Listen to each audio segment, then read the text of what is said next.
Em João 10, versículos 28 a 30 é dito: Eu lhes dou a vida eterna, e de modo algum perecerão eternamente, e ninguém as arrebatará da minha mão. Meu Pai que as deu é maior do que tudo, e da mão de meu Pai ninguém as pode arrebatar. Eu e o Pai somos um. A palavra do Senhor aqui não pode ser mais clara. Eu lhes dou a vida eterna, de modo algum perecerão. Estas palavras sozinhas são suficientes. Aqui o Senhor fala de maneira muito solene e definida que nós, de modo algum, pereceremos. Exatamente como dizer que não seremos abandonados, como mencionado anteriormente. É também como dizer que não entraremos em julgamento, mas passamos da morte para a vida, como mencionados em João capítulo 5, versículo 24. Estas são palavras totalmente absolutas. Eu lhes dou a vida eterna, de modo algum perecerão. Deus é um Deus eterno. Os que não conhecem a Deus não sabem o que Deus faz e Deus fez. Se um homem conhece Deus, ele sabe que tudo o que Deus faz é eterno. Deus nunca faz algo temporário. Deus nunca muda de tempo em tempo. O que Deus fez está feito uma vez por todas. Deus não mudará após 2 dias. Desde que Deus tenha feito algo, está feito para sempre. Deus não salvará você hoje e o jogará no inferno amanhã.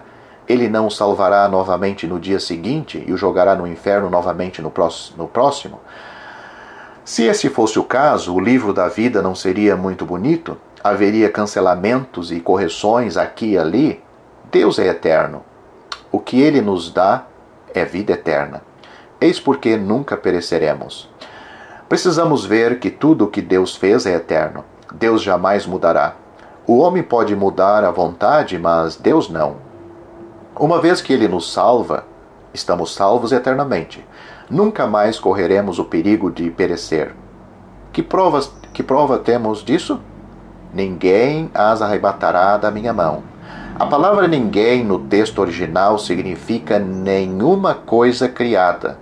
O Senhor diz que nenhuma coisa criada pode arrebatar-nos de sua mão. Eu sou o bom pastor. Eu dei a vida pelas minhas ovelhas, e minhas ovelhas jamais perecerão. Como o Pai deu as ovelhas ao Senhor, nenhuma coisa criada pode arrebatá-las da mão do Pai. O versículo 28 fala do pastor, o versículo 29 dá uma volta e menciona o Pai. Meu Pai, que as deu a mim, é maior do que todos, e da mão do Pai ninguém pode arrebatar. A mão mencionada no versículo 28 é minha mão, e a mão mencionada no versículo 29 é a mão do Pai. Quem é o Pai? Ele diz que o Pai é maior que tudo. Todas as coisas estão incluídas nesse tudo. Todas as coisas criadas, todos os anjos, todos os espíritos malignos, todos os seres humanos, todas as coisas criadas no mundo, incluindo você e eu, estão incluídas nesse tudo. O Senhor diz que o Pai é maior que tudo. Ninguém pode arrebatar-nos de sua mão. Ele tem uma grande mão que guarda suas ovelhas. Como podem elas perder-se novamente?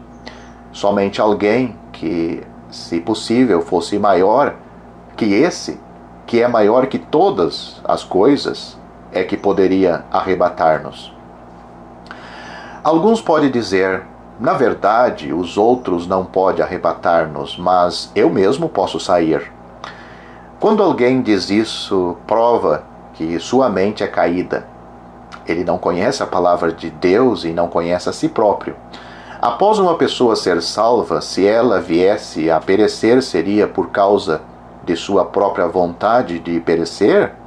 Ou seria por causa da tentação do mundo, a sedução do inimigo e o ataque de Satanás?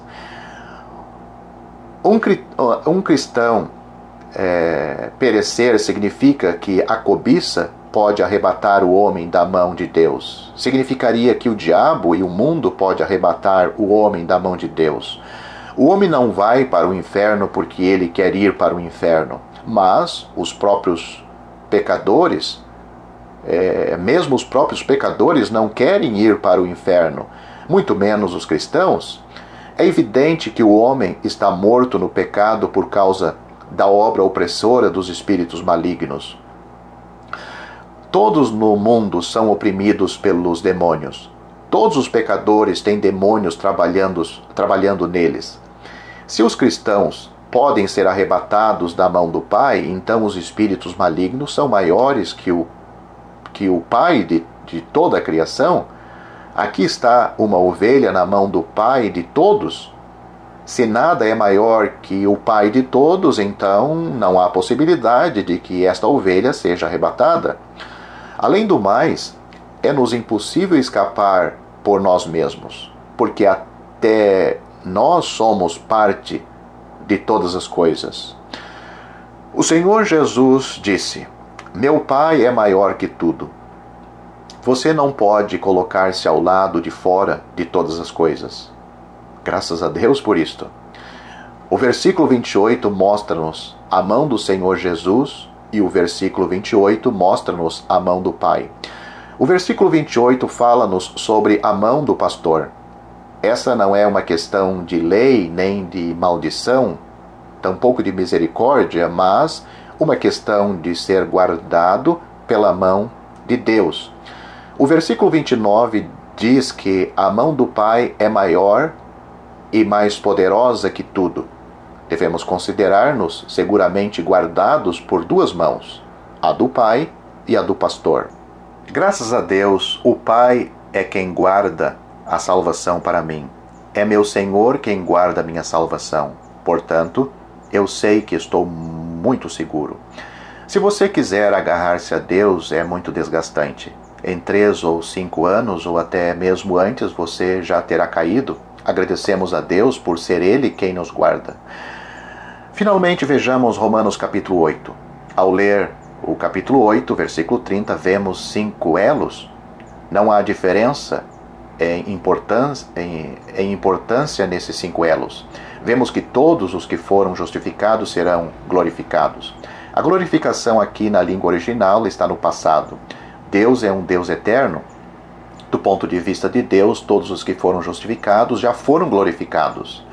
Talvez, do seu lado, você ainda tenha de esperar por 1000 anos para ser glorificado, mas do lado de Deus, em seu propósito e em seu plano, isso já se tornou história.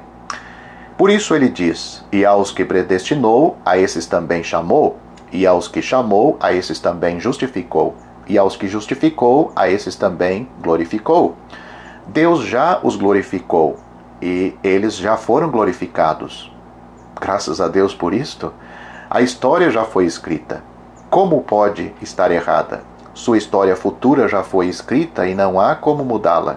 Desde que Deus completou o escrito de sua história futura e os acontecimentos futuros, Ele determinou cumpri-los para você. Por causa disso, o início do versículo 31 diz: que diremos, pois, à vista destas coisas? Se todos os justificados serão glorificados, que diremos, pois?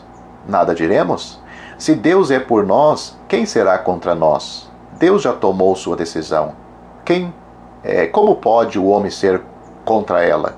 Aquele que não poupou seu próprio filho, antes por todos nós o entregou, porventura não nos dará graciosamente com ele todas as coisas?